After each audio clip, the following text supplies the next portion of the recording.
Hello friends, जय हिंद, वंदे मातरम। Welcome back to our YouTube channel. Friends, आज हम बात करेंगे अपने देश की सुरक्षा की।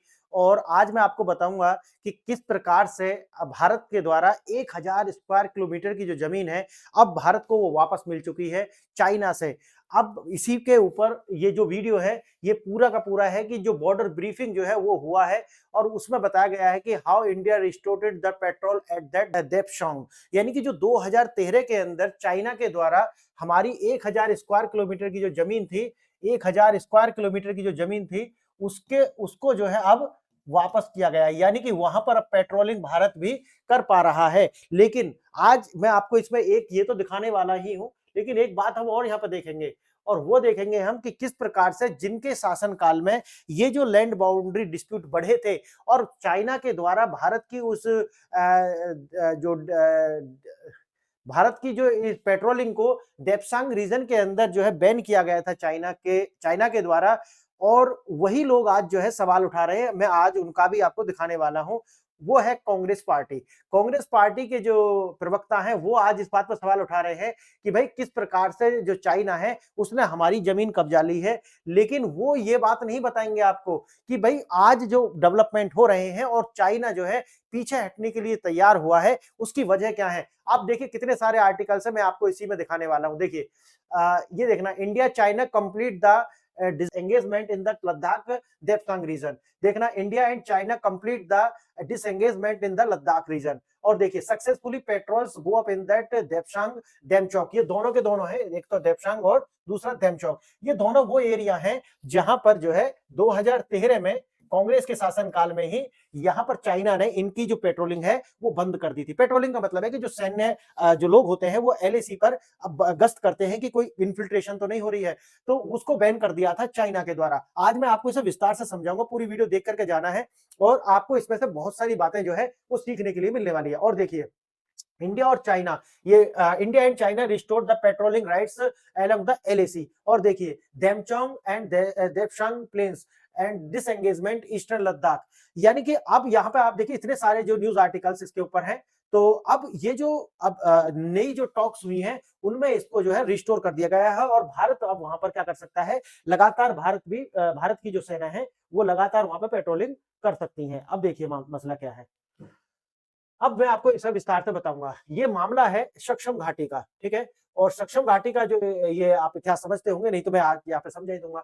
अवैध पाकिस्तान अधिकृत कश्मीर पीओके में स्थित है। यह काराकोरम पर्वत श्रृंखला में है और सियाचिन ग्लेशियर के पास स्थित है। अब कारण यह है कि जो काराकोरम रेंज है वहां पर यह स्थित है और अब जो सियाचिन है वो ग्लेशियर, इनकी जो हाइट है उनमें डिफरेंस है। क्लियर है। तो ये जो काराकोरम रेंज के अंदर जो ये सक्षम घाटी है, यहाँ पर अब ये जो डेवलपमेंट है, नया जो डेवलपमेंट है वो ये है कि यहां पर चाइना अपना क्या बना रहा है, अपनी सेना के लिए एक अड्डा बना रहा है एक तरीका से, ताकि वहां अपने जो लॉजिस्टिक्स है वो स्टे करा पाए। अब अगर वहां पर ये स्टे कराएगा तो वहां से ये आराम से हमारी जो सियाचिन के अंदर पूरी की पूरी निगरानी ये कर सकता है। हमारा डिप्लॉयमेंट क्या है उसको ये निगरानी कर सकता है चाइना। अब 1963 में पाकिस्तान के द्वारा ये जो पूरा क्षेत्र है तो ये इंडिया का, क्योंकि पाक ऑक्यूपाइड है, लेकिन अवैध रूप से जो है 1963 में ही इसको जो है चाइना को दे दिया गया था। अब बताइए 1963 में सरकार किसकी थी। लेकिन बात वही है कि जो कांग्रेसी प्रवक्ता है उन्हें आज जवाब चाहिए, समझ गए। लेकिन 2013 से पहले क्या हो रहा था उसका कोई मतलब, या 2014 से पहले क्या था उसका वो हिसाब देने के लिए तैयार नहीं है। वो बातें पुरानी है, लेट इट बी, है ना।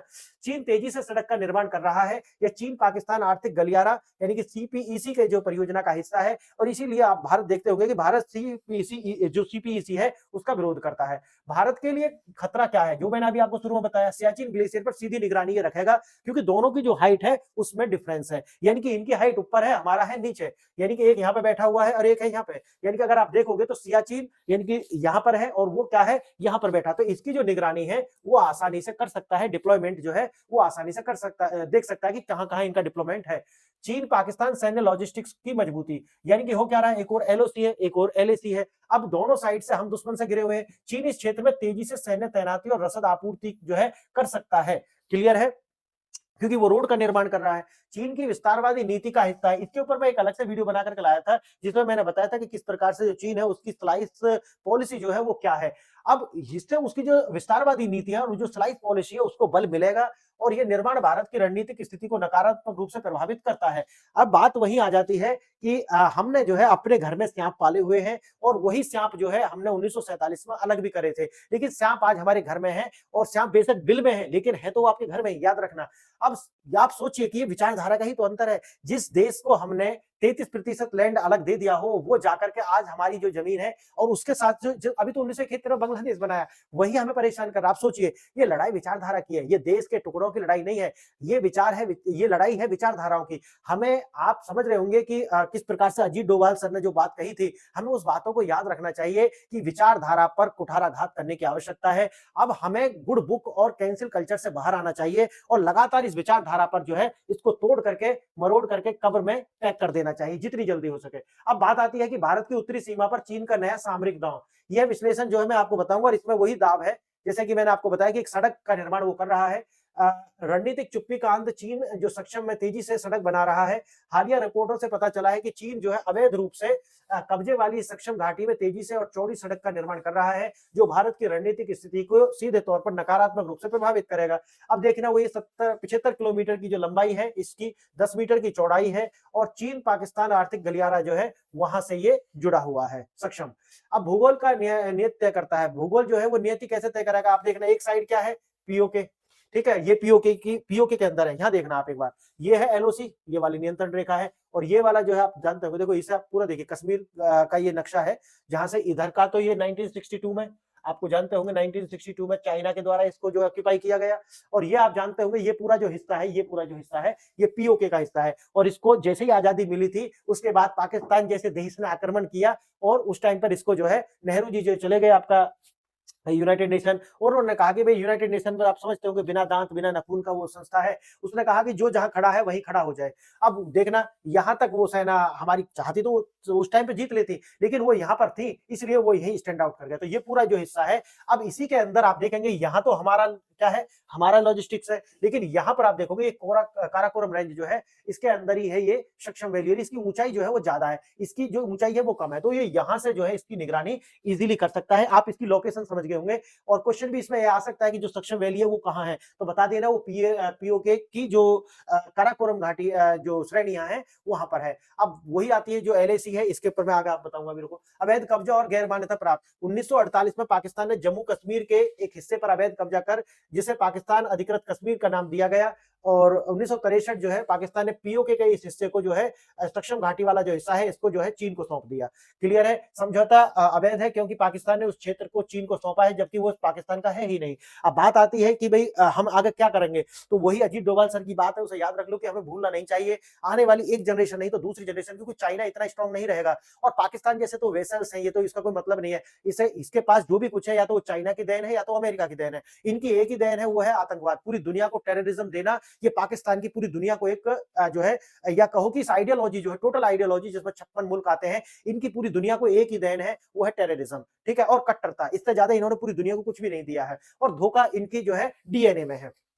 अब बात आती है कि ये गैर कानूनी है। एक सड़क से बढ़कर चीन पाकिस्तान आर्थिक जो गलियारा जो है, इसका भारत लगातार विरोध करता रहा है। और आप जानते होंगे कि जो सारा का सारा जो मसला है, देखना, ये यहाँ पे भी हमने दिखाया हुआ है, ये सक्षम घाटी, ठीक है, और ये जो है ये सिंजियांग रीजन से जो है ये वाई पॉइंट है, तो सिंजियांग रीजन को जो है ग्वादर पोर्ट ये जो अरब सागर से ला करके जोड़ देता है। ये सब इतिहास की गलती है, पाकिस्तान जो है वो इतिहास की गलती है, आप समझिए। अगर ये नहीं होता तो आज भारत के समक्ष जो है इस विचारधारा की जो चुनौती है वो नहीं होती। हम तो कहते हैं कि भाई पाकिस्तान जो है वो बनाया है जिन्ना ने, लेकिन हम भूल जाते हैं, हम एक व्यक्ति को, अब जिन्ना है नहीं, पाकिस्तान जो है ना वो एक आइडियोलॉजी है, वही आइडियोलॉजी भारत के अंदर उपस्थित है, वही आइडियोलॉजी 56 देशों के अंदर उपस्थित है। इसीलिए हमें अगर कोई हमारा दुश्मन है, तो दुश्मन है वो आइडियोलॉजी जिसने पाकिस्तान बनवाया। पाकिस्तान 10 लोगों का विचारधारा नहीं थी, पाकिस्तान एक आइडियोलॉजी की विचारधारा थी, जो आइडियोलॉजी आज भी एग्जिस्ट करती है, भारत के अंदर भी एग्जिस्ट करती है। पाकिस्तान तो क्षेत्र है, उसको दुश्मन नहीं मानना चाहिए। मेरा मानना है पाकिस्तान दुश्मन नहीं है,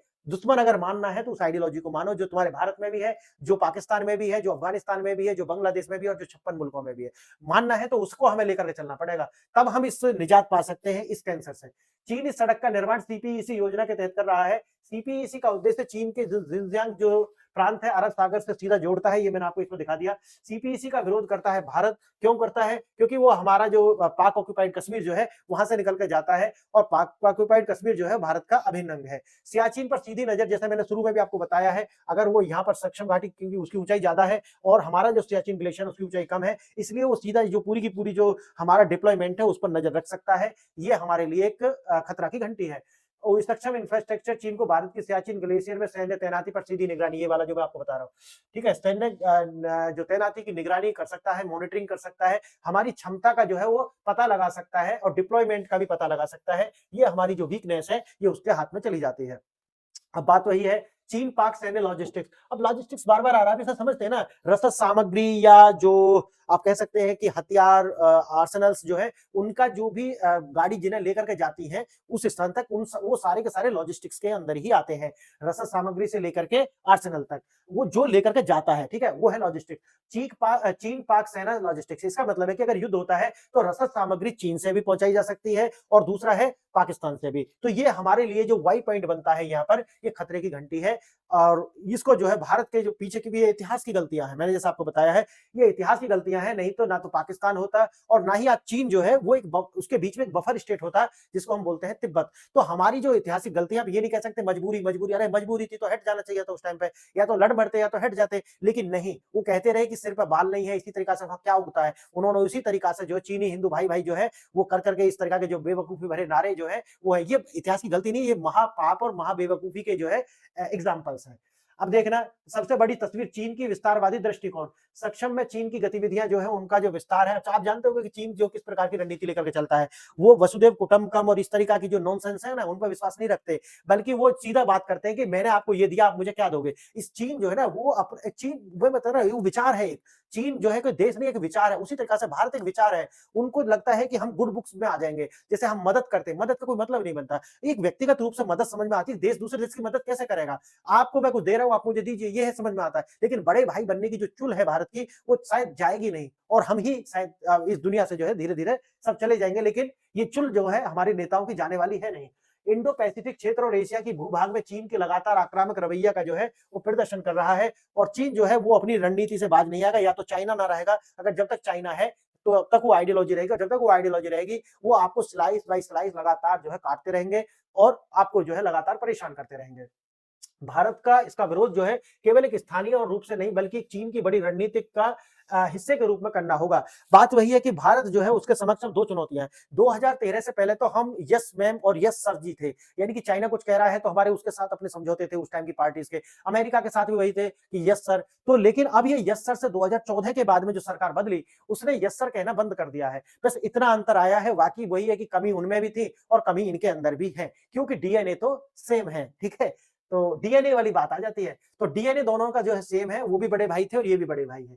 भारत की सामरिक विकल्प एक बहुआयामी प्रतिक्रिया, सतत निगरानी, जो सक्षम घाटी में किसी भी गतिविधि पर लगातार और 24 घंटे की जो निगरानी है उसको हमें भी रखना पड़ेगा। सियाचिन में स्थिति मजबूत करनी होगी हमें अपनी, और वही है ये जो अपना भी ये करते रहो, क्योंकि अभी भारत उस स्थिति में नहीं है कि वो तुम डायरेक्ट जाकर के पंगा चाइना से लें या फिर आप पाकिस्तान से, क्योंकि पाकिस्तान अपने आप को देश नहीं है। पाकिस्तान एक वेसल स्टेट है जो एक प्रॉक्सी की तरह जो है अमेरिका और चाइना उसका जो है यूज करेंगे।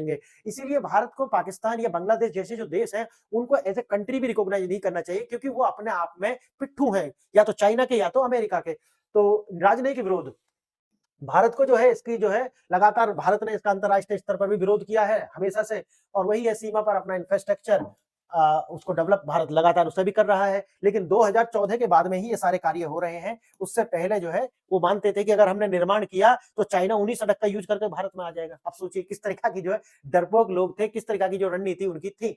तो कायरता जो है वो आपको झलकती है इस सब में।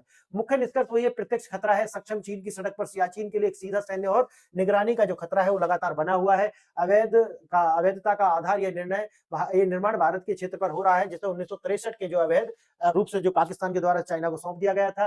दृढ़ प्रतिक्रिया की आवश्यकता है, वही है कि भाई भारत को जो है, क्योंकि वही समस्या आ रही है ना कि भाई भारत जो है अभी चाइना से डायरेक्ट जो है वो नहीं जा सकता। कारण क्या है कि चाइना भारत से डायरेक्ट लड़ेगा नहीं, वो हमेशा या तो बांग्लादेश या तो फिर पाकिस्तान को भारत के प्रति एक प्रॉक्सी के रूप में यूज करने वाला है। तो इसलिए जो है भारत से जो चाइना है वो लड़ने वाला है नहीं। तो ज्ञान का परीक्षण आप कर लीजिए अपना, ये क्वेश्चन आपके एग्जाम में आ सकता है कि जो सक्षम घाटी है वो किस पर्वत श्रृंखला का में स्थित है।